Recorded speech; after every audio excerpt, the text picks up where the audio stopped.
Welcome back to That's Debatable, presented by Bloomberg and Intelligence Squared. The motion, stop worrying about deficits. Governments around the world have spent unprecedented sums, trillions of dollars, to combat the economic impacts of the coronavirus. In the U.S., the government increased its debt burden by 14% in the first half of 2020. Europe's fiscal response has resulted in a 9% increase in the debt load. But what does rising debt mean for our future? Here's more from our debaters. In a pandemic, we should be spending money. Nobody disagrees with that. Jamie, I'm sure, is sincerely worried about the unemployment rate, as we all are. At 6.9%, that is far too high. But let's just scroll back. February of 2020, before the pandemic hit, the U.S. unemployment rate was only 3.5%. The lowest I'd ever seen in my lifetime, Jamie had ever seen in his lifetime, or Stephanie or Otmar. So I don't think we should go into this program and say that MMT or this story about debts is one that's solely appropriate during pandemic. We have to ask, when an economy is doing well, are you willing to give up fiscal discipline? And I think that's a very dangerous bet for common everyday people. James, did you want to respond to that? I'll defer to Stephanie.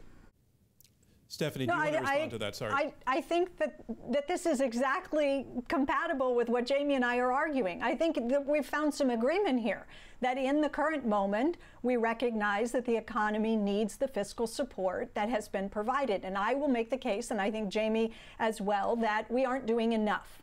That in spite of the $3+ trillion deficit we have today, it is still too small. Congress needs to do more to provide fiscal support to this economy as a bridge to the other side of the pandemic.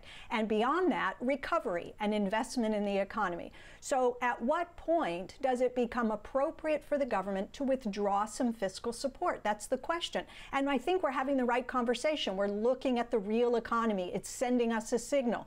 Count the number of people in the unemployment line. How many people remain unemployed will give you a pretty good idea of how long we need to continue the fiscal support and when it will be safe for Congress to begin to withdraw fiscal support. No one is saying keep deficits at 3 or 5 trillion in perpetuity. We're saying recognize the important role the federal government can play using its budget to sustain incomes, to keep families whole, to keep businesses from going under, to keep people from losing their homes, provide a bridge to the other side. And the deficit is needed now. It's too small, and we're going to need it for some time to come.